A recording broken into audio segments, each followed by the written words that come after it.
Hello दोस्तों, आज के इस वीडियो में देखेंगे क्लास 12 के केमिस्ट्री का वीवीआई सब्जेक्टिव क्वेश्चन आंसर जो आपके फाइनल इंटर परीक्षा 2025 के लिए ना बहुत महत्वपूर्ण है। तो आप लोग वीडियो को पूरा लास्ट तक देखिएगा।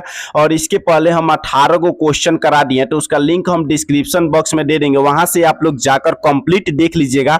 और आप लोग को गारंटी दे रहे हैं आपके फाइनल बोर्ड परीक्षा में जितना क्वेश्चन आएगा सभी क्वेश्चन यहीं से रहेंगे। तो आप लोग वीडियो को ज्यादा से ज्यादा शेयर कीजिएगा और चैनल को आप लोग सब्सक्राइब कर लीजिएगा। देखिए 19 नंबर क्वेश्चन कर रहे हैं ना, मोलरता से आप क्या समझते हैं? मोलरता से आप क्या समझते हैं? तो इसका आंसर होगा 1 लीटर बिलियन में घुले हुए विलय की कुल संख्या को मोलरता कहते हैं। देखिए 1 लीटर बिलियन में घुले हुए विलय की कुल संख्या को मोलरता कहा जाता है। इसको आप लोग याद रखिएगा, एग्जाम के लिए ना बहुत महत्वपूर्ण क्वेश्चन है ये। 1 लीटर बिलियन में घुले हुए विलय की कुल संख्या को मोलरता कहते हैं। इसका एसआई मात्रक होता है मोल प्रति लीटर। देखिए मोलरता का एसआई मात्रक क्या होता है? मोल प्रति लीटर। तो इसको आप लोग याद रखिएगा।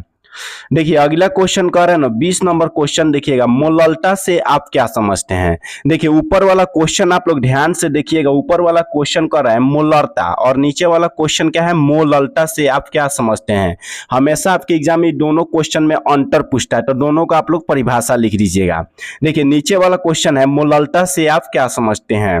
1 किलोग्राम बिलियन में घुले हुए विलय की कुल संख्या को मोलरता कहते हैं। देखिए 1 किलोग्राम बिलियन में घुले हुए विलय की कुल संख्या को मोलरता कहते हैं। इसका एसआई मात्रक होता है मोल प्रति केजी। मोलरता का एसआई मात्रक क्या होता है? मोल प्रति केजी। और मोलरता का एसआई मात्रक क्या होता है? तो मोल प्रति लीटर। तो दोनों परिभाषा को आप लोग याद रखिएगा और दोनों का अंतर आप लोग याद रखिएगा। आपके एग्जाम में क्वेश्चन बहुत बार पूछा जाता है, दोनों में अंतर बताए, तो आप लोग दोनों का परिभाषा लिख दीजिएगा। अगला क्वेश्चन देखिएगा ना, 21 नंबर क्वेश्चन का रहा है, क्वांटनांक के उन्नयन से आप क्या समझते हैं? क्वांटनांक के उन्नयन से आप क्या समझते हैं?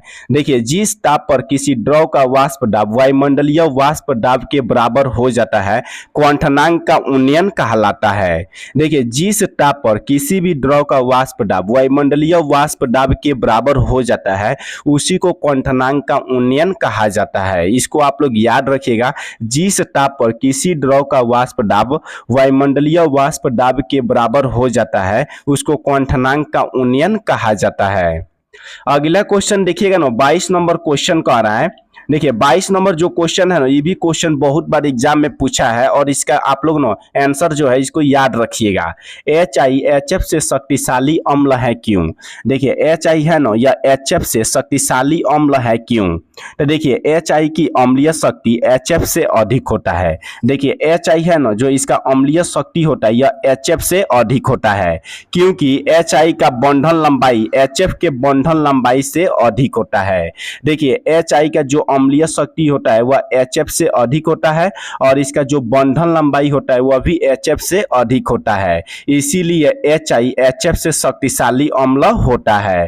तो इसको आप लोग याद रखिएगा। HI का अम्लीय शक्ति HF से अधिक होता है और इसका जो बंधन लंबाई होता है यह भी HF के बंधन लंबाई से अधिक होता है, इसीलिए HI HF से शक्तिशाली अम्ल होता है।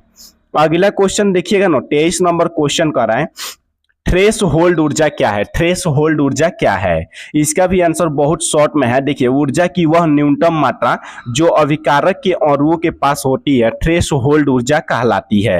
देखिए ऊर्जा की वह न्यूनतम मात्रा जो अभिकारक के अणुओं के पास होती है उसी को थ्रेश होल्ड ऊर्जा कहा जाता है। देखिए ऊर्जा की वह न्यूनतम, न्यूनतम मतलब होता है कम, तो ऊर्जा की वह न्यूनतम मात्रा जो अभिकारक के अणुओं के पास होती है उसी को थ्रेश होल्ड ऊर्जा कहा जाता है। अगला क्वेश्चन आप लोग देखिएगा ना, 24 नंबर क्वेश्चन का आ रहा है। देखिए आप लोग का जितना क्वेश्चन कराया जाएगा ना सभी एग्जाम के लिए VVI क्वेश्चन को कराया जाएगा जो आपके बोर्ड परीक्षा में लगातार पूछा गया है या बहुत बार पूछा गया उसी क्वेश्चन को कराया जाएगा। और आपके फाइनल बोर्ड परीक्षा 2025 में सभी प्रश्न यहीं से रहेंगे। तो आप लोग फिजिक्स केमिस्ट्री बायोलॉजी का पूरा आप लोग वीडियो कंप्लीट देखिएगा और चैनल को आप लोग सब्सक्राइब कर लीजिएगा। देखिए 24 नंबर क्वेश्चन कर रहे हैं ना, अमीनो अम्ल क्या है? अमीनो अम्ल क्या है?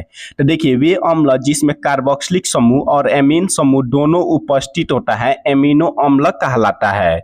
वे अम्ल जिसमें कार्बोक्सिलिक समूह और एमीन समूह दोनों उपस्थित होता है, उपस्थित मतलब पाया जाता है या दोनों उपस्थित होता है, उसी को हम लोग एमिनो अम्ल कहते हैं। तो देखिए एमिनो अम्ल में क्या होता है, तो कार्बोक्सिलिक समूह और एमीन समूह दोनों उपस्थित होता है, उसी को एमिनो अम्ल कहा जाता है। जैसे में आप लोग देखिएगा CH3COOH, ये क्या हो गया, कार्बोक्सिलिक समूह हो गया, और NH3 क्या हो गया, एमीन समूह हो गया, मतलब दोनों उपस्थित है, तो इसीलिए इसको क्या बोला जाएगा, एमिनो अम्ल कहा जाएगा। अगला क्वेश्चन देखिएगा ना, 25 नंबर क्वेश्चन कर रहा है फॉर्मेलिन का उपयोग लिखे, फॉर्मेलिन का उपयोग लिखे। तो देखिए इसका उपयोग निम्नलिखित है। देखिए जब भी आप लोग एग्जाम में कोई क्वेश्चन पूछे इसका उपयोग लिखना है, इसका उपयोग लिखना है, तो सबसे पहले आप लोग लिखिएगा इसका उपयोग निम्नलिखित है, पहला लाइन। उसके बाद आप लोग उपयोग के बारे में लिखिएगा, कहाँ कहाँ उपयोग किया जाता है। तो देखिए पहला उपयोग होता है ना, इसका उपयोग रंग या प्लास्टिक बनाने में होता है। देखिए फॉर्मेलिन का पहला उपयोग रंग या प्लास्टिक बनाने में होता है। दूसरा आप लोग लिखिएगा इसका उपयोग मृत जीव तथा पौधे के परीक्षण में होता है।